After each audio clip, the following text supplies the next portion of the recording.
د تهجدو د لمونځه څلور طریقې دي. اولنۍ طریقه خو دا ده چې کله انسان د شپې په اخري حصه کې راپاڅېږي، 8 رکعته د نفل وکړي او بیا د په اخره کې پسې 3 رکعته وتر وکړي. دا وتر دی په دې نفلو پسې وروسته وکړي، نو دا به ټول 11 رکعته شي.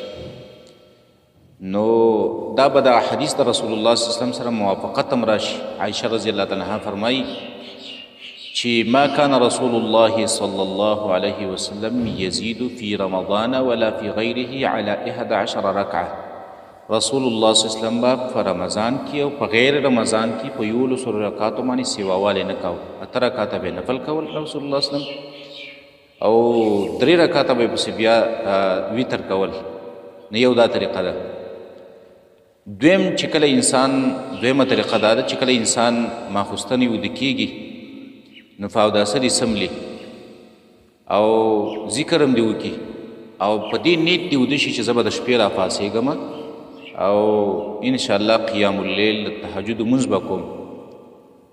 نو که چېرته دا سړی د سهاره پورې ویده پاتې شو او راویښ نه شو او د ده نه قیام اللیل پاتې شو، نو رسول الله صلی الله علیه وسلم فرمایي کتب له ما نوا، د چې په کم نیت باندې ویده شوی هغه اجر د ده لپاره د ده په عملنامه کې ولیکلی شو.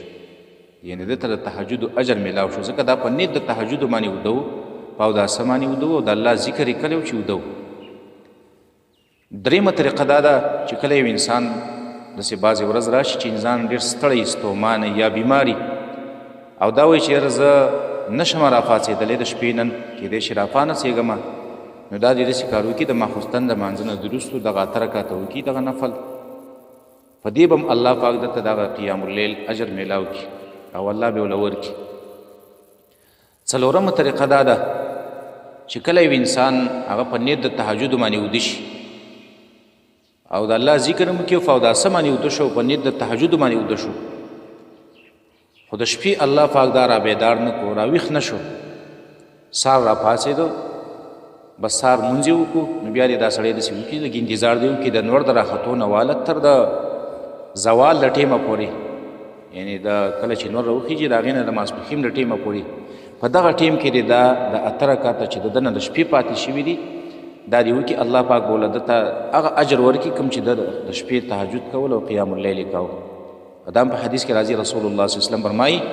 من نام عن حفظه من اللیل او عن شیء منه، څوک چې د شپې د خپلې برخې د قرآن د تلاوت نه ویده شو، یعنی د شپې یو برخه تلاوت کوي د قرآن، یو حزب تلاوت کوي، او عن شیء منه یا د قرآن نه علاوه دا نور څه عبادت اذکار کوي، عبادت کوي، تهجد کوي، نفل کوي، دا د هغې نه ویده پاتې شو او سار را پاڅېدو د نور د راختو نه وروستو د ماسپښینه پورې دا وکړه، نو نبی علیه السلام وایي دته به هغومره اجر میلاو شي څومره چې دته د شپې میلاوېدو د قیام اللیل او دارنګې د قرآن.